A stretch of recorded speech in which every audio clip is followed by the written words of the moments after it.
दोस्तों पेश है मौत का चक्रव्यूह। ये एक और चित्र है दोस्तों।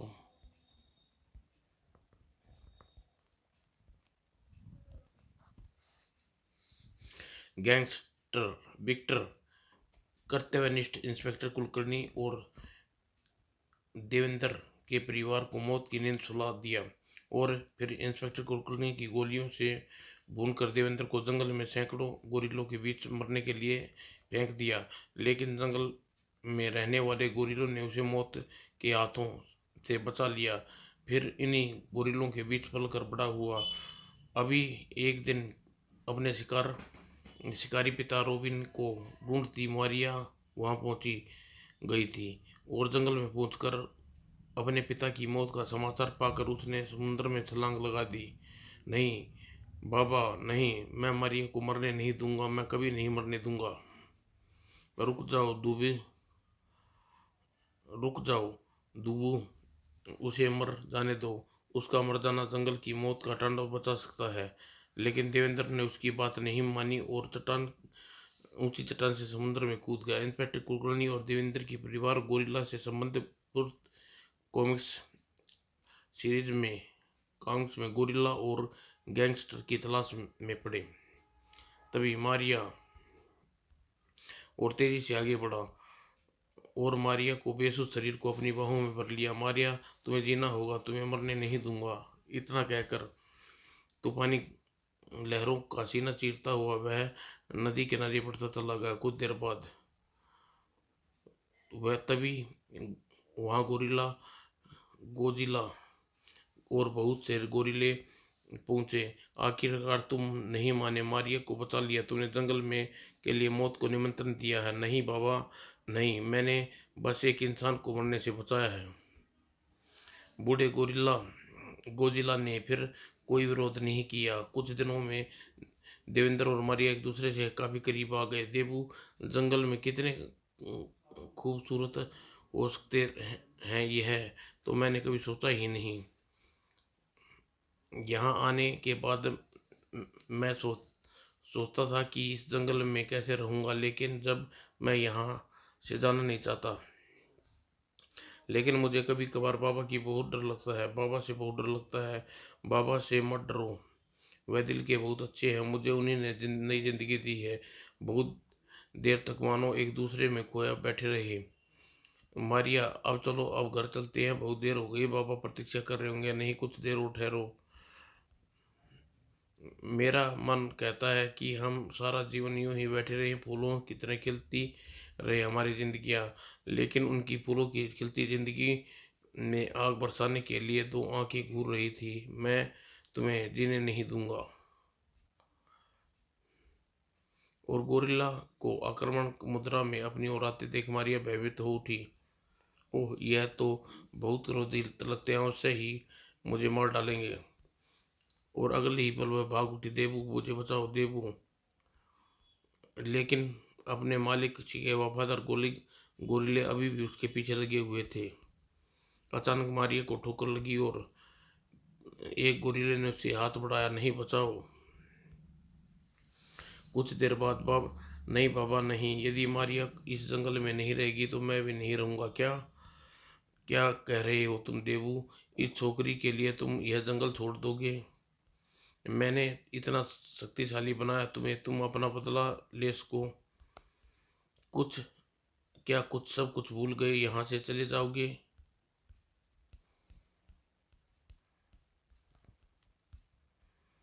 तभी, रुक जाओ देबू, मुझे इस तरह छोड़कर मत जाओ। सुनो, हाँ मुझे जाना होगा क्योंकि मैं मारिया से दूर नहीं रह सकता, यह कहकर जाने लगा। लेकिन देवेंद्र ने रुका। और इस घटना के तीसरे दिन देबू, मुझे बहुत डर लग रहा है, कहीं बाबा गोरिल्ले मुझ पर दोबारा हमला न कर दें। नहीं, अब ये ऐसा नहीं करेंगे। मैं उन्हें साफ कह चुका हूँ कि तुम्हारे साथ जंगल छोड़ दूंगा। उस दिन के बाद बाबा बहुत खामोश है, लेकिन मुझे उसके पीछे छिपे किसी तूफान की आशा और अभ्यास हो रहा है। इस समय तो मुझे बचा लिया, लेकिन मैं कभी कभी ऐसा न हुआ तो नहीं नहीं, ये अब ऐसा नहीं होगा मारिया। नहीं देबू, मुझे बाबा पर विश्वास नहीं है। मैं मौत के किसी चक्रव्यूह में फंसने से पहले यहाँ से चली जाऊंगी। लेकिन तुम अकेले नहीं जाओगी, मैं भी तुम्हारे साथ चलूंगा। किसी पुराना हिसाब चुकाना है। सच देबू, तुम भी मेरे साथ चलोगे तो फिर ठीक। हम कल अपने हेलीकॉप्टर से चलेंगे। इससे पहले कि गोजिला के मस्तिष्क में तूफान खड़ा हुआ। नहीं नहीं, मैं देबू को यहाँ से नहीं जाने दूंगा। अगर वह चला गया तो मेरे सपनों का क्या होगा? देबू मेरा सपना है। वह यह भी नहीं जानता कि मैंने उसे असीम शक्ति भर दी है। वह गोरिल्ला बन चुका है, गोरिल्ला। और उसी रात सारा जंगल भयानक आग की लपटों में थर्रा उठा। देवू उठो, जंगल में आग लग गई है। और देवेंद्र चौंका। आग आग नहीं। देवेंद्र तेजी से उठ खड़ा हुआ। लेकिन जंगल में आग लगती नहीं लगाई जाती है। यह तुम क्या कह रहे हो देवू? मैं ठीक कह रहा हूँ। अभी पता चल जाएगा आग कैसे लगी है। मैं देवू, मैं भी तुम्हारे साथ चलती हूँ देवू। और फिर दोनों दौड़ते हुए गुफा से बाहर निकल आए। नहीं, यह नहीं हो सकता बाबा। यह किसने किया? सब कुछ जला कर राख कर डाला। देबू, मैं जानती हूँ यह सब क्यों हुआ। क्योंकि बाबा नहीं चाहते कि मैं यहाँ से जाऊं और अब मैं यहाँ नहीं रहूंगा। और कुछ देर बाद मारिया, तुम्हें अफसोस है कि तुम्हारा हेलीकॉप्टर इस जंगल की आग में जल गया। अब तुम कैसे जाओगी? चलो मारिया। देवू, मेरी बात सुनो। लेकिन देवेंद्र नहीं रुका। मन में जाने का निश्चित हो तो आंधी तूफान भी नहीं रोक सकते बाबा। बूढ़ा गोरिल्ला सुनने के भाव से जाते हुए देखता रहा। अब देवू की आंखों में ज्वालामुखी दिख रहा है। ज्वालामुखी पता नहीं कब फट पड़े। और कुछ दिन यूं ही बीत गए, मानो मारिया देवेंद्र को ढूंढती हुई समुद्र किनारे पहुंच गई। अरे, तुम यहाँ बैठे हो? मैंने तुम्हें कहाँ कहाँ नहीं ढूंढा। आओ मारिया, बैठो। यहाँ अकेले बैठे क्या कर रहे हो?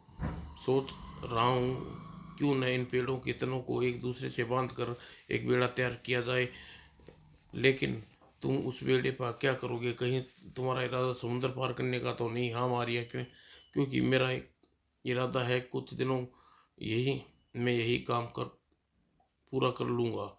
और फिर देवेंद्र और मारिया अपने काम में जुट हाथ बटा हाथ बटा रही थी। कुछ ही दिनों में उन्होंने अपना पूरा काम कर लिया था। और बेड़ा बनने के दूसरे ही दिन उन्होंने जंगल को छोड़ दिया। और निश्चित और अब निश्चित यात्रा पर कई दिनों लंबी यात्रा के बाद अचानक उन्हें आशा की किरण दिखाई दे कि मारिया देखो, जहाज। और कुछ ही देर में जहाज ने उनके पास पहुंच गया। जहाज का कप्तान उन्हें सहायता दी। आओ ऊपर आओ, जाओ। और मारिया की आवाज सुनकर इस तरह वे बम्बई पहुंच गए। और दोनों टैक्सी में बैठ कर चल पड़े। मारिया, हम बम्बई पहुंच गए, लेकिन रहेंगे कहाँ? मेरे घर में। लेकिन तुमने बताया नहीं तुम बम्बई में रहती हो। कप्तान द्वारा दिए गए कपड़े से उसकी वेशभूषा काफी बदल चुकी थी। राह रहता तो था, लेकिन अब वहां कुछ भी नहीं बचा होगा। वक्त की आंधी सब कुछ उड़ा ले गई होगी। और कुछ देर बाद टैक्सी बांद्रा की खूबसूरत कॉलोनी में पहुंच गई। तुम चिंता न करो दुबू। दुबू, मेरा घर इतना छोटा नहीं है कि तुम उसमें न रह सको। ड्राइवर, इस बिल्डिंग के पास टैक्सी रोकना। ड्राइवर टैक्सी रोकी, फिर दोनों नीचे उतर आए।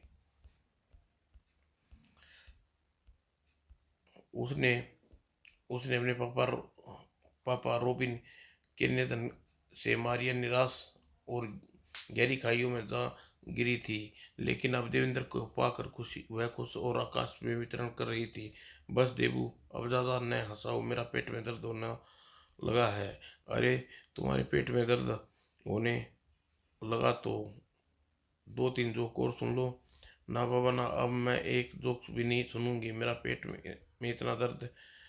मारिया अपनी ही बात कर पूरी भी कर पाई थी कि अपनी मेज के पास एक आगंतुक को देखकर चौंक पड़ी। तुम मारिया, मारिया साहब, तुमने इतने दिनों याद कर रहे हैं कि तुम्हारे फ्लैट के चक्कर लगा चुका हूँ। ठीक है, तुम साहब से बोलना मैं उन्हें कल मिलूंगी, भूल ना नहीं, बहुत जरूरी काम है, कहकर चला गया। उसके जाने के बाद मारिया, क्या बात है, तुम परेशान हो गई हो? कुछ नहीं देबू, विशेष बात नहीं है। उसी रात घर लौटते समय, यह साहब कौन है मारिया? साहब मेरे पिताजी के दोस्त थे, उन्होंने उन्हें बताए बगैर चली गई थी। वह हेलीकॉप्टर भी उन्हीं का था। देवेंद्र ने उन्हें सब कुछ देवेंद्र ने उससे कुछ नहीं पूछा। अगले दिन मारिया, तुम हमें बिना बताए हेलीकॉप्टर लेकर चली गई, वापस आने पर हमें खबर तक नहीं दी। सर, मैं अपने पापा को ढूंढने गई थी। ओह, हम तुम्हें कितनी बार बता चुके हैं कि वे रॉबिन एक काम से गया है, कुछ दिनों बाद लौटे आएगा, उसके पीछे तुम्हें कोई परेशानी नहीं होगी। सर, पापा अब कभी नहीं लौटेंगे। सीमेंट बेल्जिमियन और टेलर अंकल भी इस में नहीं। क्या क्या कह रही हो तुम? मैंने सब अपनी आंखों से देख आई हूँ, वे सभी गोरिल्ला का शिकार हो चुके हैं। क्या क्या तुम उस जंगल को देख आई जहाँ सैकड़ों गोरिल्ला रहते हैं? हाँ, लेकिन उन जंगल का पता मैं किसी को नहीं बताऊंगी। मारिया, तुम मेरे दोस्त रॉबिन की बेटी हो, उसके बाद भी मुझे तुम्हारी देखभाल करनी है। मैं अपनी देखभाल स्वयं कर सकती हूँ सर। मारिया फिर वहां नहीं रुकी। मारिया सुनो तो, मारिया नहीं रुकी। तभी वहां ब्रेजेला प्रकट हुआ। बास चिड़िया बहुत पर निकल आए हैं, आप कहें तो इसके पर काट कर पिंजरे में बंद कर दूं? नहीं ब्रेजा, अभी नहीं, अभी यह चिड़िया की उड़ान देखनी है। मुझे उड़ती चिड़िया बहुत अच्छी लगती है, क्योंकि चिड़िया उतनी ऊंचाई पर है, उस पर निशाना लगाने में उतना ही मजा आता है। और रणबीर ने ट्रिगर दबा दिया। स्टाक धाई। अगले दिन मारिया सोकर उठी। ओह, सुबह सुबह किसका फोन है? मारिया ने रिसीव उठाया। Hello, Maria speaking. मारिया, मैं रणजीत बोल रहा हूँ, कैसी हो तुम? ठीक हूँ सर। कहिए, इतनी सुबह सुबह फोन कैसे किया? मारिया, तुम अपने सर न कहो, मैं तुम्हारा अंकल हूँ बेटी, रंजीत अंकल। काम की बात कीजिए अंकल। ओके अंकल, काम वाम की बात नहीं। हाँ, अगर तुम किसी चीज की जरूरत हो तो निसंकोच कह देना। मारिया ने रिसीवर रख दिया और मस्तिष्क में चक्रवात घूम गया। सर, मुझे इतना मेहरबान क्यों है? तभी, अरे, बड़ी हैरानी की बात है, खिड़की पर धूप आने से पहले तुम जाग गई। ओ देबू,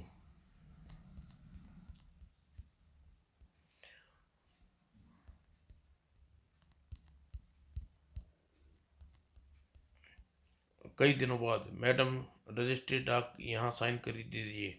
पोस्टमार्टम के जाते ही लिफाफा खोल कर पढ़ा। नहीं नहीं, यह नहीं हो सकता। अगर पापा ने किसी के पैसे उधार लेकर फ्लैट खरीदा था तो यह बात मुझे क्यों नहीं बताई थी? फ्लैट की नीलामी होने से बचाने के लिए मुझे 3 लाख रुपए का प्रबंध करना पड़ेगा, नहीं तो फ्लैट खाली करना पड़ेगा। कुछ देर बाद हमारी अपनी कार में बैठकर उड़ी जा रही थी।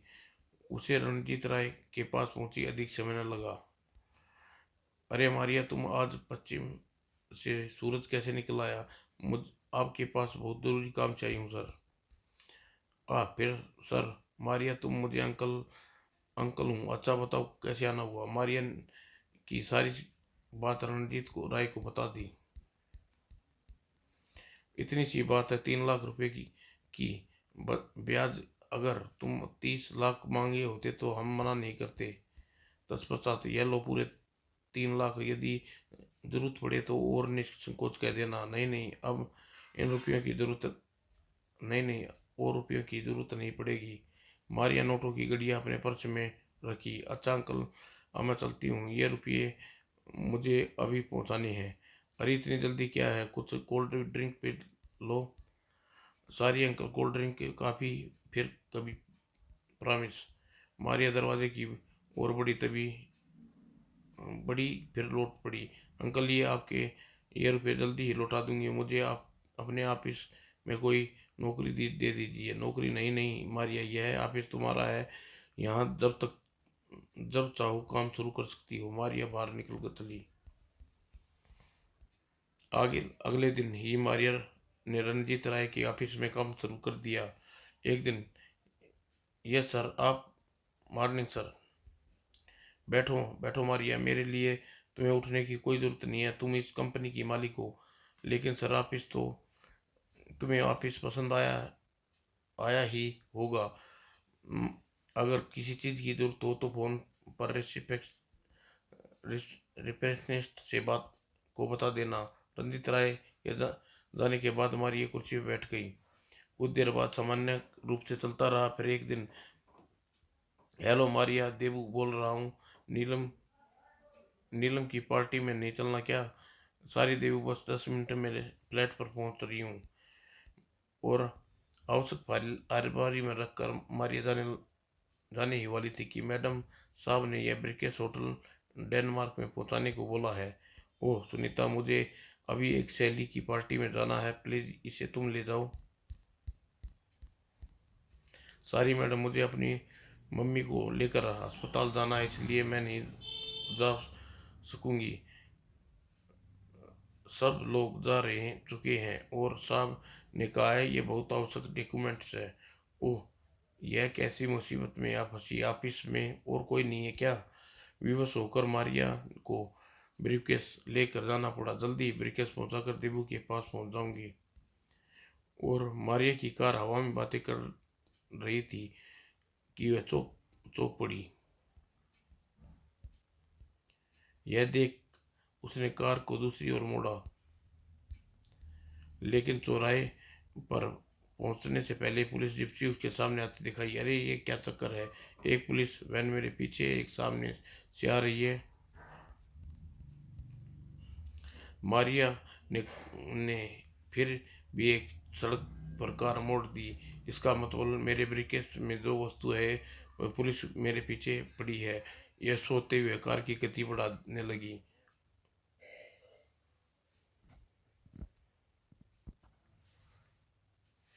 कुछ ही पलों में उसकी कार पुलिस वैनों को पीछे छोड़ चुकी थी। और फिर एक चौराहे पर कार को मोड़ा। मारिया, कार रोको देबू। और कार रोककर मारिया ब्रेकेस ब्रेकेस लिए जल्दी से कार के बाहर निकली। और देबू, मुझे पुलिस से बचाओ। पलक झपकती मोटरसाइकिल तोप के गोले की छुट्टी तरह दौड़ पड़ी। और कुछ देर बाद दोनों पुलिस की दोनों वैनों से बहुत दूर निकल आए थे। और लेकिन अचानक ही मारिया, ओह देबू, और मोटरसाइकिल के गिरने के बाद जल्दी ही उठाया। मारिया, तुम ठीक तो है? चोट तो नहीं लगी? चोट तो ज़्यादा नहीं लगी, बहुत दर्द हो रहा है। और तभी उसकी दृष्टि ब्रिकेट पे पड़ी। ऊपर, यह नहीं हो सकता, यह तो हीरोइन है। मारिया, इसे तुम कहाँ ले जा रही थी? किसने दिया था यह ब्रिकेस? मारिया ने ब्रिकेस के बारे में विस्तार से बता दिया।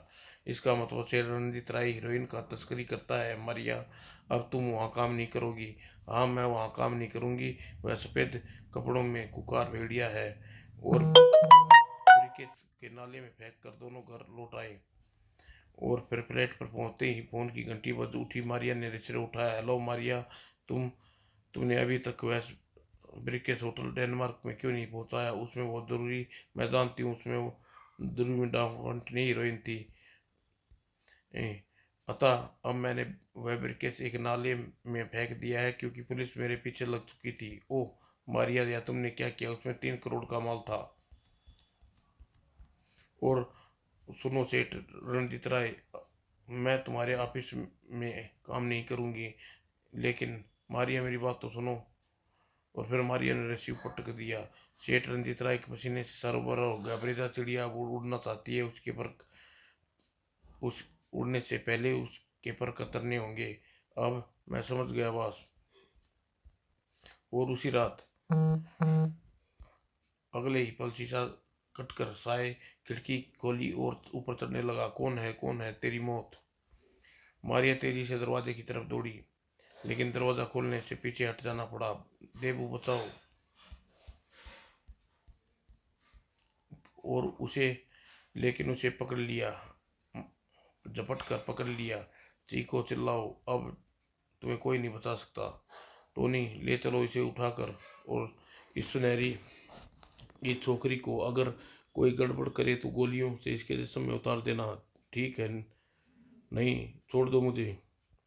लेकिन अभी मारिया को लेकर वह कमरे से बाहर आए थे। मारिया को छोड़ दो कुत्तों, आखिर तू मरने के लिए आ ही गया।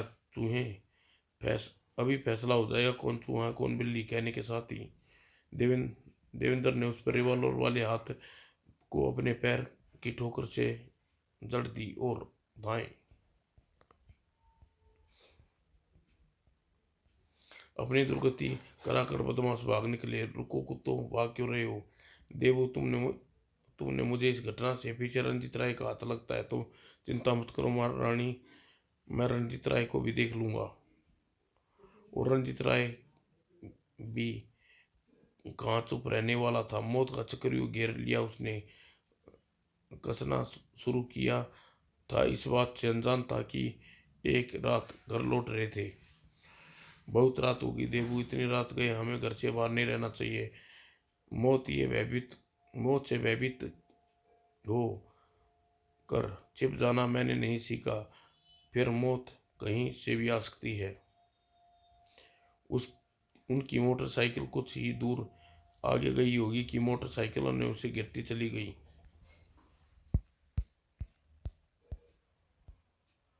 देवेंद्र को उसके उद्देश्य समझाने देर न लगी था।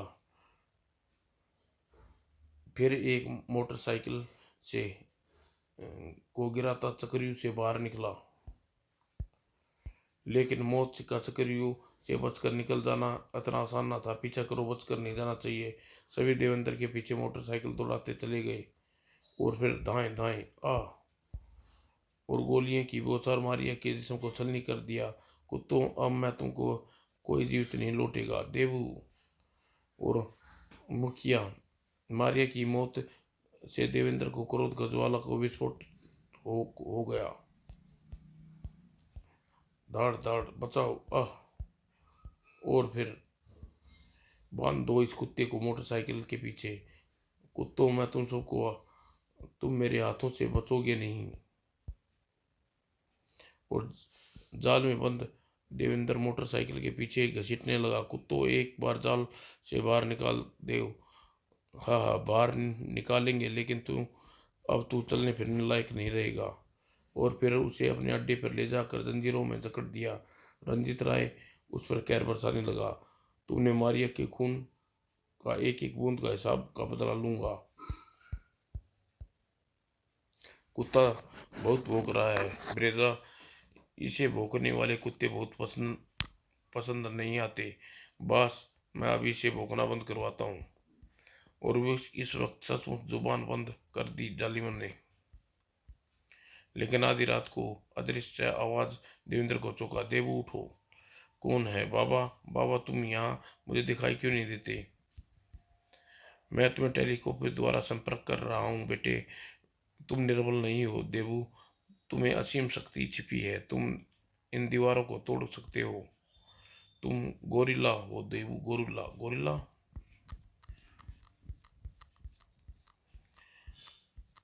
और फिर देवू का रोम रोम चीख उठा। हाँ, मैं गोरिल्ला हूँ, गोरिल्ला बन गया देवू पल भर में, और जंजीरें तोड़ डाली। और फिर उसने हाथ की एक ठोकर से दरवाजा भी गिरा दिया। ओह नहीं, ऐसा नहीं हो सकता। मैं तुम्हें जिंदा नहीं छोड़ूंगा। अगले ही पल ओ, इस पर गोलियों का कुछ असर नहीं हो रहा। और फिर गोरिल्ला और फिर थोड़ी देर में रणजीत राय की लाश के टुकड़े जमीन में बिखरे पड़े थे और गोरिल्ला का रूप वास्तविक रूप में परिवर्तन हो रहा था। देवेंद्र राय नहीं जानता था कि उसने सबसे बड़े दुश्मन को मार दिया। देवेंद्र स्वयं नहीं जानता था कि। समाप्त दोस्तों।